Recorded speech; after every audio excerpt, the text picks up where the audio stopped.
Filosofía de la mente, por William Bechtel. 6. 1.2.4. El punto de vista kantiano.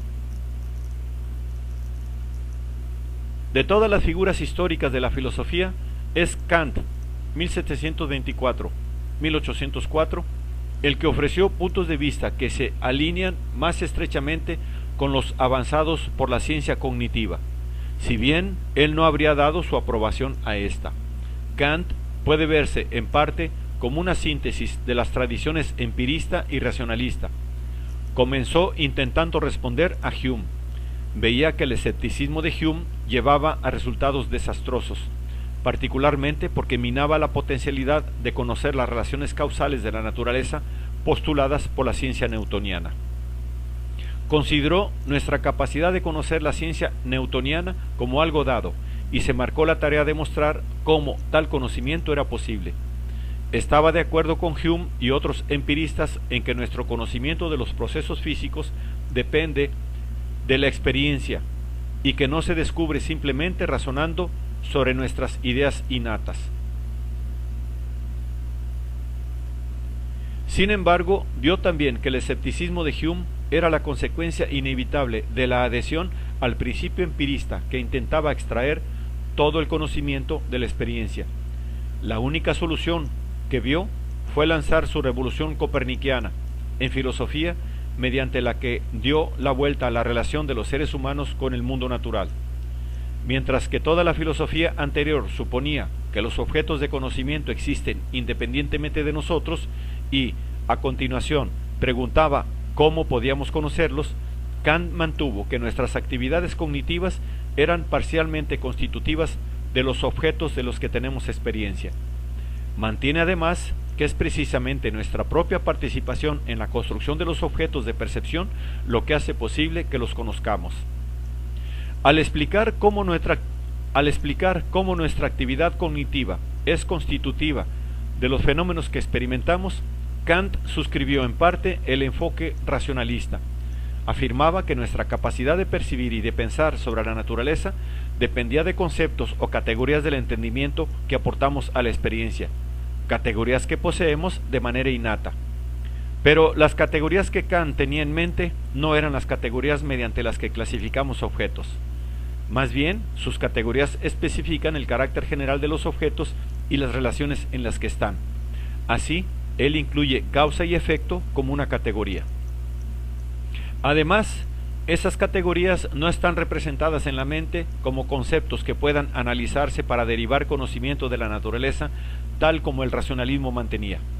Más bien, esas categorías tenían que aplicarse al input sensorial que recibimos para constituir un mundo de experiencia. Para hacer esto posible, Kant mantenía que las categorías tenían que esquematizarse, esto es, necesitaban que se les diese interpretaciones en términos de carácter espacio-temporal, necesariamente exhibido por todos los estímulos sensoriales. El esquema para la causa es, por ejemplo, la sucesión constante de un estado por otro. Para que nosotros tengamos experiencia de un objeto, el intelecto tiene que aplicar las categorías esquematizadas a nuestro input sensorial. Así, los objetos que experimentamos son el producto de aplicar las categorías esquematizadas a inputs sensoriales brutos. Nuestro conocimiento se limita a esos objetos construidos. Kant mantuvo que la experiencia sensorial bruta, que no se somete bajo las categorías y los objetos que dan lugar a esas experiencias sensoriales, que Kant denominó cosas en sí, es incognoscible para nosotros. Por consiguiente, no tiene sentido investigar qué son realmente las cosas en sí. Por otra parte, los objetos de la experiencia fenoménica, los que se construyen aplicando las categorías a los estímulos sensoriales, están dentro de nuestro dominio de conocimiento. Puesto que esos objetos se han construido de acuerdo con nuestras categorías, podemos estar seguros de que se adhieren a los principios establecidos en esas categorías. Por ejemplo, puesto que construimos el mundo de modo que cada evento tenga una causa, sabemos con certeza que todo evento tiene una causa. Puesto que principios como el de causación se usan al construir el mundo, Kant afirmaba que podíamos saber con certeza que los principios de la física de Newton son verdaderos. Kant llamó a los principios que son el resultado necesario de aplicar las categorías a la experiencia sintéticos a priori. Para explicar lo que quiere decir mediante esto, servirá de ayuda el colocar en perspectiva la posición de Kant y mostrar cómo está ligada a la ciencia cognitiva moderna. Previamente había distinguido entre el conocimiento a priori, lo que es cognoscible sin la experiencia, del conocimiento a posteriori, que depende de la experiencia. Necesitamos ahora introducir una segunda distinción entre enunciados analíticos y sintéticos. Los enunciados analíticos son enunciados que son verdaderos en virtud del significado de las palabras. Por ejemplo, el enunciado "un soltero no está casado" es verdadero en virtud del significado de la palabra soltero. Los enunciados sintéticos son aquellos que juntan conceptos de manera que pueden ser falsos. Por ejemplo, el enunciado "el coche es rojo" no es verdadero en virtud del significado y puede ser falso. Solo los enunciados sintéticos hacen afirmaciones sustantivas sobre el mundo. Es tradicional pensar que los enunciados analíticos no conocen a priori. Es tradicional pensar que los enunciados analíticos se conocen a priori, puesto que dependen del significado de las palabras, y que los sintéticos se conocen a posteriori, porque hacen afirmaciones sustantivas sobre el mundo y así exigen de la experiencia para ser conocidos. Kant rechazó este punto de vista y trató algunos enunciados sintéticos como cognoscibles a priori. Mantiene, pues, que antes de la experiencia efectiva podemos conocer cómo tienen que ser las cosas en la naturaleza. Esto se debe al papel que desempeñan las categorías en el mundo en que experimentamos objetos. En el vocabulario de la ciencia cognitiva moderna, Kant está introduciendo procesamiento de arriba abajo en nuestros procesos cognitivos, incluyendo la percepción, y está afirmando que este procesamiento está constriñendo el proceso de conocimiento. Kant, sin embargo, no reconocería como suya muy probablemente esta interpretación de su punto de vista, puesto que las concepciones sobre el procesamiento de la ciencia cognitiva moderna se considera que son partes de la ciencia empírica, mientras que él pensaba que el papel de las categorías en la cognición no podía estudiarse empíricamente, sino solo averiguarse investigando las condiciones necesarias para la experiencia. Véase, sin embargo, Biro, 1985, b. Kant habló de tal investigación como trascendental. Kant, 1787. El propósito de Kant constituía una línea divisoria en el pensamiento filosófico, puesto que habría la posibilidad de que el mundo que conocemos sea el mundo que construimos, y no algún mundo independiente con el que hemos de luchar para entrar en contacto. Uno de los puntos de vista de Kant que resultó más controvertido fue su afirmación de que los conceptos y categorías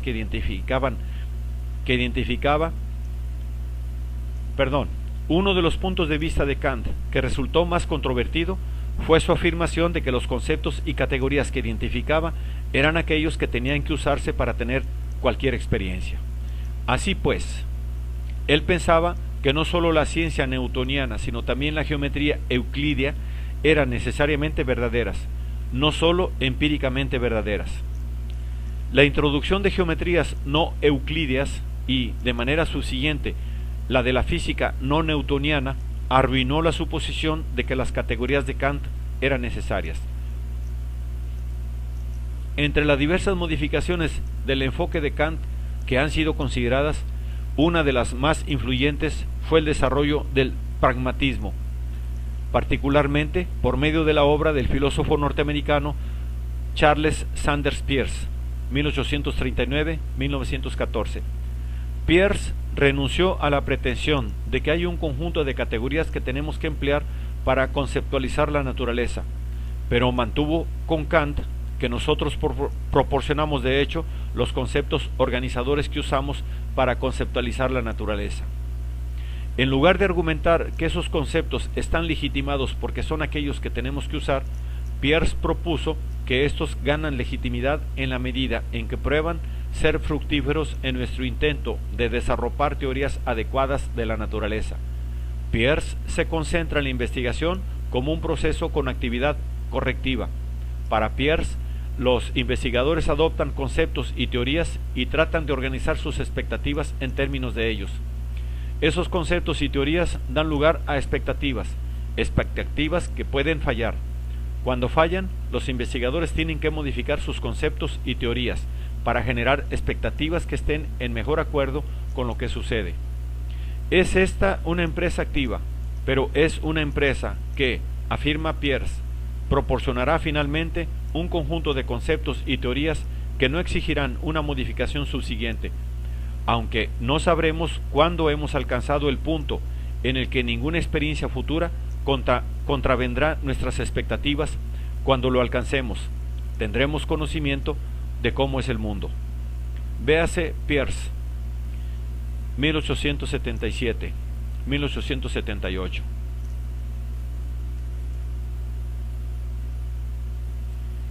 .2.5 Dos tradiciones contemporáneas, continental y analítica. Al igual que durante otros periodos de la historia, la comunidad filosófica del mundo occidental está dividida actualmente en dos enfoques diferentes. La tradición analítica ha sido la tradición más importante en el mundo de habla inglesa durante este siglo y ha traído periódicamente a filósofos en Alemania, Holanda y Escandinavia. Por contraste, la tradición continental ha sido muy influyente en Europa, aunque ha atraído cada vez más interés en el mundo de habla inglesa. La mayor parte de la obra sobre filosofía de la mente, que ha sido discutida por los científicos cognitivos, se ha originado dentro de la tradición analítica. Los puntos de vista filosóficos que se describen en los capítulos que siguen proporcionan, por tanto, una introducción al carácter de la filosofía analítica. Aquí hago observar simplemente dos de los factores que han dado forma al desarrollo de esta tradición. Uno es la confianza en el uso de la lógica simbólica como instrumento para el análisis. Véase Bechtel en Prensa B para una breve introducción a la lógica simbólica y a la manera en cómo figura en la filosofía de la ciencia moderna. Otro es el interés por el lenguaje. Este interés ha tomado dos formas. Por una parte, los filósofos analíticos han pensado a menudo que los problemas filosóficos podrían resolverse clarificando nuestro uso del lenguaje. Como resultado de esto, los filósofos analíticos se han entregado a menudo a la práctica del análisis conceptual, intentando clarificar el significado de conceptos particulares tales como creencia, libertad o verdad. Por otra parte, los filósofos analíticos han estado interesados en el lenguaje mismo y han buscado dar cuenta de cómo funciona. En particular, los filósofos analíticos se han interesado en cómo las palabras tienen significado, de modo que las oraciones puedan decir cosas. En el próximo capítulo se describen varias explicaciones del lenguaje avanzadas por los filósofos analíticos. La tradición continental ha estado menos comprometida con el análisis lógico del lenguaje y mucho más interesada en la descripción exacta de los rasgos básicos de la existencia humana. Dentro de la tradición continental ha habido dos escuelas centrales que se han enfocado hacia aspectos diferentes de la experiencia humana. La escuela fenomenológica surgió a fines del siglo XIX por medio de la obra de filósofos como Husserl y ha continuado a través de filósofos como Merleau-Ponty. Ha buscado analizar el contenido de la experiencia humana y los procesos mediante los cuales nuestras experiencias fenoménicas toman forma. La escuela existencialista, representada por filósofos como Heidegger y Sartre, se ha enfocado más hacia el contexto de la experiencia y de las exigencias para actuar en tales contextos. De este modo, Sartre habló de que los humanos se encuentran a sí mismos arrojados a la existencia con la necesidad de crear para sí mismos principios mediante los que tomar decisiones. Más recientemente ha surgido un nuevo movimiento en la tradición continental, la escuela hermenéutica, asociada con Derrida, subraya el proceso de interpretación tanto de textos como de la cultura en general. La idea básica es que se debe desconstruir el texto o la cultura, de modo que se descubran las suposiciones fundamentales que se hacen en ella. Estas suposiciones no han de ser justificadas o refutadas, sino simplemente expuestas. 1.3. Conclusión. Preparados para hacer frente a los problemas. Este capítulo ha constituido una preparación para el propósito principal de este libro, proporcionar una introducción a la filosofía de la mente contemporánea. He caracterizado brevemente los propósitos de la filosofía de la mente con respecto tanto al método filosófico de plantear problemas sobre la mente como a la relevancia de los puntos de vista filosóficos para la misma ciencia cognitiva. Proporciono también breves explicaciones de las figuras más importantes de la historia de la filosofía que son relevantes para la teorización y la investigación filosófica actual en la ciencia cognitiva. En el capítulo siguiente discuto la investigación en filosofía del lenguaje que ha contribuido a la filosofía de la mente y ha tenido influencia en varias de las ciencias cognitivas, incluyendo la lingüística y la inteligencia artificial.